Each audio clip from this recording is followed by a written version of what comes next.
Hello, welcome to Lesson 6 of Mastering Java Volume 3. I'm Jason. I'm going to begin to discuss with you today how we're going to use objects and the variables that we have associated with our objects to do something useful. In this case, we're going to calculate something. All I've done so far is copied and pasted things that we've done in previous lessons. So nothing you see on the screen here is new. I have copied the aircraft class that we have been using to describe what classes really are. I've copied that straight in, no changes. We've created two classes, or two objects I should say. One of them is called Cessna 172, one of them is Piper Saratoga, and then we have all of these parameters, variables of each of these objects populated with the passengers, the cruise speed, the fuel capacity, and the fuel burn rate for each airplane, for each object. And so this is all stuff that we've done in the last section. Now, many times, whenever you have object variables that contain information like this, the whole reason you're creating the object is because, yeah, you want to store things, like a database or something. You want to store things associated for the different airplanes in this case. But in many cases, you'll want to do calculations with this information. Maybe you have 300 airplanes and they all have different parameters, and you're trying to calculate something useful about each of those airplanes with the data that you've stored in there. So of course, this is a small class we've created and a small number of variables.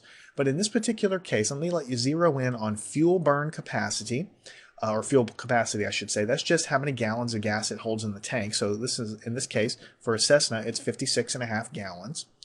And also the fuel burn rate, which is not something we typically worry about in cars, but in airplanes, you measure it in gallons per hour. So you have gallons in the tank and gallons per hour of fuel burn. It's very similar to, we measure cars in miles and then miles per gallon, like an efficiency kind of thing.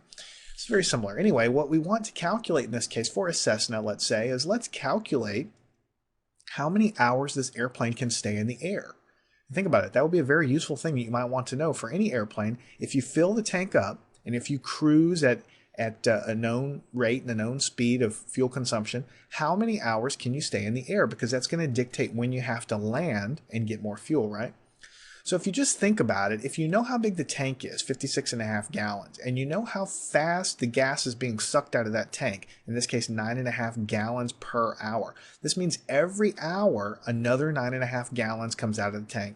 Next hour, another 9.5 gallons comes out of the tank, and so on. So if I want to figure out the endurance, or how many hours I can stay in the air, let me create a variable to hold that. I'm going to make it a double variable because both of these numbers have decimal points. So I'm going to create a double variable, and I'm going to call it Cessna 172, and we're going to call it endurance. Usually when you talk about airplanes, you're talking about endurance. Endurance means how long can that thing stay in the air before it runs out of gas, before you have to land. So I'm going to create a variable called Cessna 172 endurance. And so what I'm going to do then is I'm going to come down here and I'm going to do that calculation. So if you think about it, if you take the 56.5, that's how many gallons are in the tank. And if you divide by the 9.5 gallons being sucked out every hour, then what you're going to get is a number in terms of hours. How many hours can you stay in the air?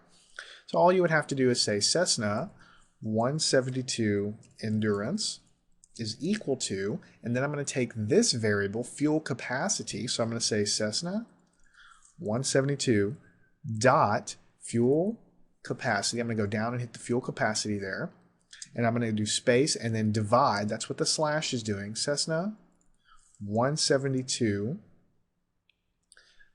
dot fuel capacity, fuel burn rate actually is what I want. And then I'll hit a semicolon there. Make sure you understand this.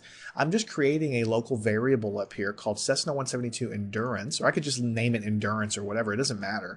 And I'm setting that equal to the division of the fuel capacity divided by the fuel burn rate. And I know from my units that that's going to give me a number in hours. So then I can come down here and then I could say system.out.print ln, like this, and then I can say a Cessna 172 can stay aloft for, and I'll do a plus sign, and then I'm just going to use my variable that I've just calculated there, Cessna 172 endurance, and then another plus, and another quotation, space hours, period. All right, so that's basically all I want to do. I want to calculate the answer and print it to the screen. So let me go ahead and save that guy, and let's hit the run guy and see what we have. And it says we have errors. Let's go back and look and see if we can figure out where we misplaced. You see that we have a red X here, so you go back and look over here and you say, well, I missed a semicolon. It's very common for you to do that. So I'm not going to edit those things out of the video. It's going to happen to anyone. Just when it tells you have an error, scan back and see if you can figure it out. Let's hit run. A Cessna 172 can stay aloft for 5.9, and then there's a bunch of decimals after that, hours. So almost 6 hours it can stay aloft in the sky. I think everyone would agree that that would be a useful thing to know for any aircraft. Now, we've calculated that for the Cessna, but we have another aircraft that we've already created an object for. So it'll be extremely easy for us to go and do the same thing down below. So let's do exactly the same thing. We'll create a new variable to hold the answer, double Piper endurance, right? And then I'll just come down here and then I'll say Piper endurance is equal to Piper Saratoga dot, and then fuel capacity, space, divided by Piper Saratoga dot fuel burn rate, semicolon. All right, so that calculates how many hours the Piper can stay in the air. And then on the next line, we'll do system.out.println a Piper can stay aloft for space, and then over here, plus, and then I'll use Piper endurance, space plus hours, and then I'll hit period there. And I have my semicolon already, so let me go ahead and hit save and then hit run. A Piper can stay aloft for 5 hours. So I hope you can start to see how objects and classes are useful. And this is a very, very simple class with just a few variables in it. And we've only created a couple of objects from that class.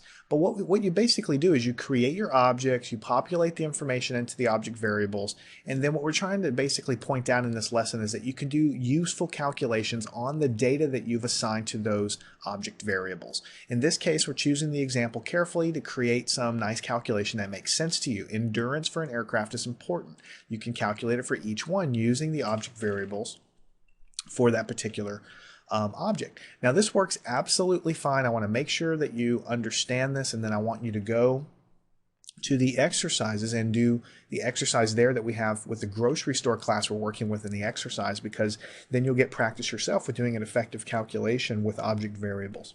The one thing I want to tell you kind of as a preview is notice that after we created the object, we had to populate the variables with information, and then we had to do the calculation here and then print the thing out. As we move forward, we will learn that the classes themselves, see, this class only contains data or information variables.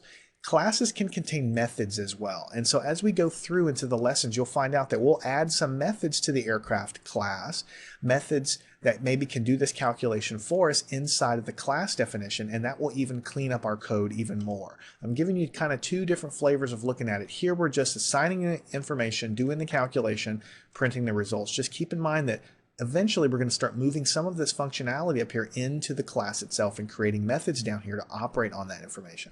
But for now, go into the exercises and work that, because I think you'll get some really great practice with learning how to do effective and quick calculations with data that are stored in object variables.